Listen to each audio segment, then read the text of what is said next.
বহুকাল ধরে সিনে ইন্ডাস্ট্রিতে টপ অভিনেতাদের দাপট থাকলেও সময়ের সঙ্গে সঙ্গে হিসাব এখন পরিবর্তন হচ্ছে। অভিনেত্রীরাও এখন অভিনেতাদের মতো নিজের ব্র্যান্ড ভ্যালুর পাশাপাশি মোটা অঙ্কের টাকা উপার্জন করছেন। বিগত 3 বছরের রিপোর্ট পর্যালোচনা করলে দেখা যায় এক অভিনেত্রী 3000 কোটি রুপি উপার্জন করে দীপিকা প্রিয়াঙ্কাকে পেছনে ফেলে বড় অভিনেত্রীর মর্যাদা অর্জন করেছেন। তিনি আর কেউ নন, বলিউড ও দক্ষিণী সিনে ইন্ডাস্ট্রির জনপ্রিয় অভিনেত্রী রাশ্মিকা মান্দানা।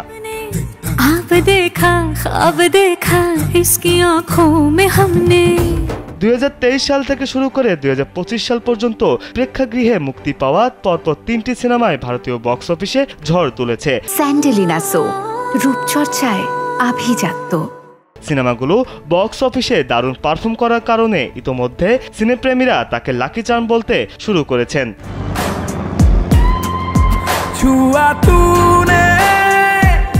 মুক্তিপ্রাপ্ত 3টি সিনেমার মধ্যে তালিকার প্রথমে রয়েছে সন্দীপ রেড্ডি ভাঙার চলচ্চিত্র অ্যানিমেল, দ্বিতীয় অবস্থানে পুষ্পা 2 এবং তৃতীয় স্থানে রয়েছে সম্প্রতি মুক্তিপ্রাপ্ত সিনেমা সাভা। 2023 সালে প্রেক্ষাগৃহে মুক্তিপ্রাপ্ত সিনেমা অ্যানিমেল বিশ্বব্যাপী 900 কোটি রুপি উপার্জন করে।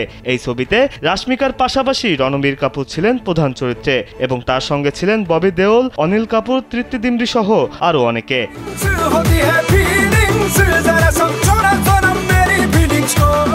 এরপর 2024 সালে আবারও অভিনেত্রী পর্দায় ফিরে আসেন সুকুমার পরিচালিত সুপারহিট ফ্রাঞ্চাইজি পুষ্পা 2 দ্য রুলে শ্রীভল্লী চরিত্রে, যেখানে পুষ্পারাজ খ্যাত অভিনেতা আল্লু অর্জুনের বিপরীতে অভিনয় করেন এই অভিনেত্রী। প্যান ইন্ডিয়ান এই ছবিটি বিশ্বব্যাপী 1800 কোটি রুপি আয় করে এবং বিগত বছরের সবচেয়ে বড় হিট ছবি হিসাবে প্রমাণিত হয়। জানে তু জানু মে।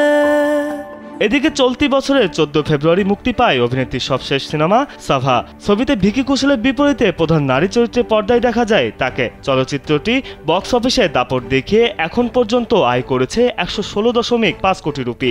হোসলে পরিবার কা হর পুরুষ পাহাড়ি তুফান है तो जिसकी गति को पर्वत भी नहीं रोक पाए उसका कोई क्या बिगाड़ लेगा।